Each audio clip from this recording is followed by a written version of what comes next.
Were you a songwriter? I mean, Oh, yeah. you were a performer, but did you write a lot of songs too? Oh, yeah. Over the years, I did have a lot of songs recorded when I was producing, especially, which gives you a little bit of an advantage, 'cause, you know.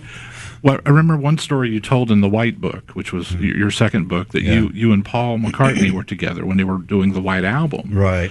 And you were in when he was writing, was it Obladi Oblada? Obladi Oblada and Blackbird and USSR. You were with him when he was writing those? Well, we're hanging around. We had at the hotel's bungalow at the Beverly Hills Hotel. Yeah. And so he sits down and he just starts strumming on these songs. What do you think about this? And da-da-da. I said, well, why don't you try this? And, you know, and I go home and I'm driving over Mulholland Drive and I say, wait a minute, was I songwriting with Paul McCartney, you know? And I didn't think anything about it. And then when the songs came out, they say Lennon and McCartney. Now, I didn't expect them to say Lennon Mansfield. But John wasn't there. That's the point, you know.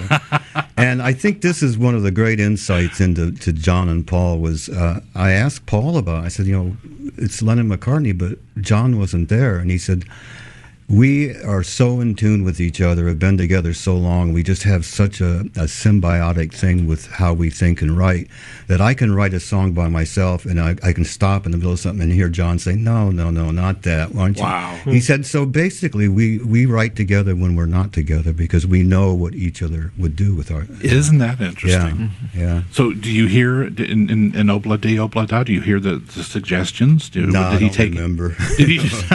No.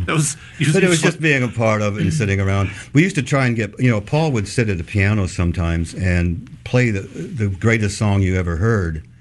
And he would do like 4 of those. And the next day we'd say, hey, that song about the balloon, I don't remember. You know? Actually, that was John. Or was that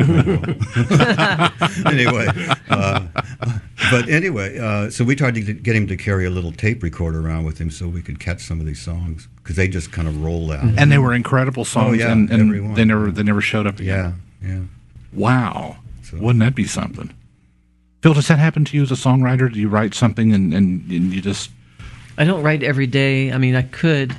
You know, sometimes I just need a push. You're probably the most prolific songwriter and song generator that I know. I mean, just every time I see you, you're handing me something that you've been working on that's just got new stuff on it, and it's just incredible stuff. And I just wonder, do you wake up with a song idea, and then 10 minutes later you get up, you get your coffee, and by the time you get downstairs, you forgot it already, but it was a great song? Well, I've just been around a long time, and I figure when you're around a long time, it looks like you make a lot of music. Okay, let me tell you something. He picks me up in the car this morning, yes, and he said, "Here, I got up this morning and I recorded this," and he puts a CD. Actually, what I did was I created an acoustic version of Between Wyomings, the song we just played. Okay. You just played, just so that he could hear. As if it were done like a folk thing with 4 acoustics, going. I did that kind of quickly, but it's easy with Pro Tools. You just mute the other tracks. Sure, take the other tracks. He has done that before. He's walked in and he said, "I didn't get to bed till 2 this morning. I wrote a song last night. Would you like to hear it?" And it's full orchestration, right? Oh, it's a fully produced thing. He goes, "Yeah, it's just a little thing I threw together last night." And I was up late last night doing this. Days Like You, remember that song? Days Like You, exactly. That's exactly what happened. Which kind of feels like this last one. It does. Has that same kind of jangly thing. It does. It does. Chuck, ever happened to you in songwriting that you forget something that you... Oh, all the time, especially if I wake up with a song idea. I'm laying in bed and you've probably had this happen to you, in your dream or whatever, half sleep, it's fully realized and you think, that's the best song ever written. I'll never forget that. And then, but I've been getting up now because I've got a little, the thing about Phil, what's so great for him is he's a great engineer as well as, everything else. So, he can come in, he's got the whole package and just put something down on, it's just instantaneous for us where we used to have to go book a studio and all that. So I've been doing a little bit of that. I got up the other day, I had something going through my mind and it took me about 15 minutes to crank up Pro Tools, and I bought actually Phil's Avalon preamp. I had to get that warmed up. And I'm thinking this song in my mind. Don't forget it, man. I finally did get it down, but yes, they escape quite often. Yes. You used to take a little digital recorder around with you everywhere you went, didn't you, Phil? Yeah, right. Those old days, a little mini cassette. Yes. Right. Yeah. In fact, my Lights of Madrid album, I wrote that pretty much that entire album because of that little recorder. because I would be someplace with my classical guitar that was nowhere near a studio, right? And I'd feel these melodies coming to me, and I'd hear these things, and I'd put them down as quick as I could, because I don't write. I can't write a single note. I can't read a single note. This week, Hal Leonard. You've heard of the Hal Leonard songbooks? Yeah. I've got a Phil Keaggy, Hal Leonard songbook now, 15 songs, and the only thing I could really understand is the front cover photo my son took of me, because I open it up and I can't read a single note. You don't read a single note. Well, Glenn Campbell couldn't either. Glenn Campbell couldn't read music? When he started, he was a top session player, and he started getting so many bookings, and but he didn't know how to read music, so he would sit down at a session and pretend like something was wrong with his guitar as they started to run it through, and he would learn it.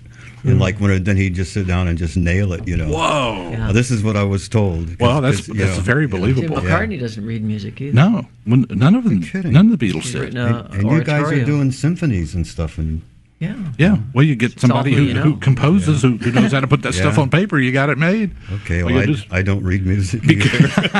Chuck? No. Yes, you do. I don't. Do you not, Chuck? No. No, I don't either. Okay, no. I mean, I know a note. I know it's a G. I do too. Chord chart. Well, chord charts are different, but I mean, I do actually recognize notes. But if I was to sit down and try to figure something out from a sheet music, I have to sit there and put my fingers on the piano and figure out what that note is. But as far as scoring things and just you know who's a great arranger? Tom Howard. Tom can write, read, do the whole thing. He's just amazing. So is Carl Marsh. So is Mark Lamardian, just goes on. Yeah. John Catchings is an amazing arranger. He can read anything. And I'm sure he could score. Yeah. You know who else is also? Matt Slocum, fantastic arranger. Really? He can write music. He can write string parts out for people. Wow. Yeah. Talented guys. Folks, we're out of time. I'm about to kick these guys out the door and kick myself out the door, too, as a matter of fact. We usually don't have our guests stay till 10, but I like this. I want to tell you once again that there is a special concert coming up to celebrate the 42nd anniversary of the release of the Sgt. Pepper album, and it's happening at the W.O. Smith Nashville Community Music School on Tuesday night from 7 until 9, and it'll feature Phil Keaggy. We hear Winona will be there. Yes. That's I don't know if that's been actually confirmed or not. No, it has been. Yeah. It has been confirmed? Yeah. Okay. Also, a group called the Wanna Beatles. That'll be fun. I guess they'll do Sgt. Pepper stuff. And Ken, you're going to speak, tell some stories and that type of stuff. We take like Q&A kind of thing. Yeah, well, Mike Bohan, he and I have got a routine going. Good. Oh, he's a good man. Yeah. Good man. Admission $20 per person, and all the proceeds go to the W.O. Smith Nashville Community School. And give them a call at 255-8355. And Ken's brand new book called Between Wyomings, it'll be there as well. Guys, thank you for making this morning so absolutely special. Thank you. It is good to see you. And Ken, anytime you're in town, you have a permanent invitation to come on in. And Ken, I'm going to speak for all three of us. We love you, Brian. Well, yes. Thank you. And I mean, the same goes to you guys. Phil, anytime that you're willing and able, come on in. Love to have you. Chuck, same thing. We need to do part 4 of the Chuck Girard story. I love it always seems to be a repeat of part 1. Well, we got to go back and talk about it. That's right. The beginning. When you get older, it's all fresh stuff anyway. The older you get, the more fresh it sounds. I can read the same book over and over. Oh, folks, next Sunday morning, Buddy Green and Pat Flynn in the studio with us, and they've got a concert coming up next Sunday evening.